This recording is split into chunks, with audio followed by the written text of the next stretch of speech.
नमस्कार बंधुगण। वर्तमान तो आपण मैंने समस्ते जानी महाकुंभ महामिलन बर्तमान प्रयाग चली।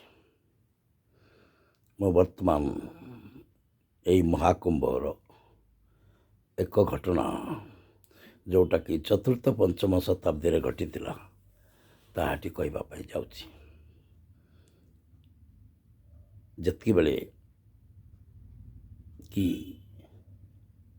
महामूर्ख कालिदास माँ सरस्वती दयारू महापंडित परिणत हेले से महाकुंभ स्नान करी काशी अभिमुखे यात्रा कले।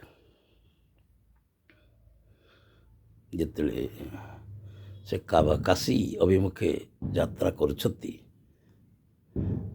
रास्तार बहुत शोष है। से देखिले दूर जड़े सुंदरी तरुणी काखरे गोटे गरा धरी संभवतः गंगा नदी पानी धरी से घर को फेरुचंती। यह देखी कालिदास से सुंदर तरुणी को कहले, माँ मते पानी टिके देव कि बहुत शोष हो। सुंदर तरुणी उत्तर देले, हाँ देवी नहीं कहीं तुम्हें तुम परिचय टी दियो। या शुणी कालिदास कहले, ए अंचल पई मु जड़े मेहमान। सुंदरी तरुणी कहले, तुम्हें जड़े मेहमान? तुम्हें मेहमान हेब किपरि? ए संसार तो मेहमान दुई जन अच्छा, जड़े है धन आउ जड़े है यौवन। धन केतले आसे केतले चली जाए और यौवन भी ठीक से परी आसे एवं चली जाए। तेणु तुम्हें तो धन नुह कि यौवन नुह, तुम्हें मेहमान हेब किपरि? एमती बहुत प्रश्न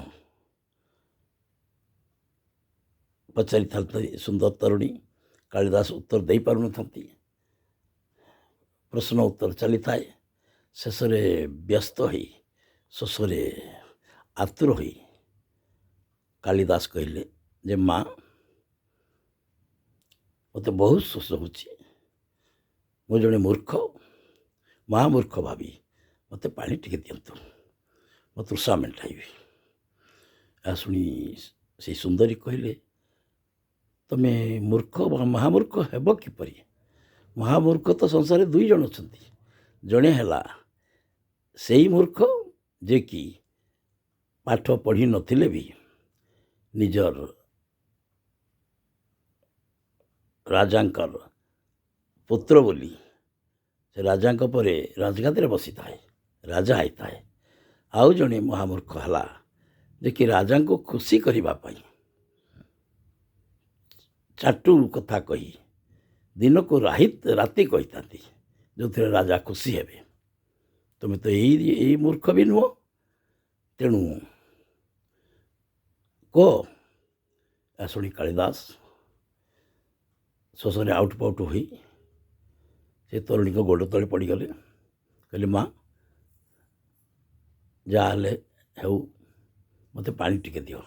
यह कही जो से मुंड ऊपर को उठेले देखिले साक्षात सरस्वती दंडायमान होती।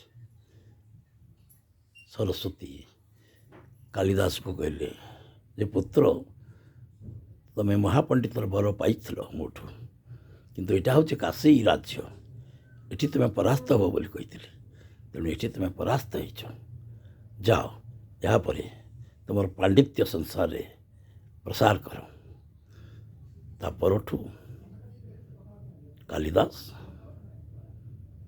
महाकवि कालिदास रे परिणत हो विभिन्न शास्त्र रचना कले। ये थिला से चतुर्थ पंचम शताब्दी कथा। चिंता करिवे, ए कथार मर्मटी बुझे। रही नमस्कार।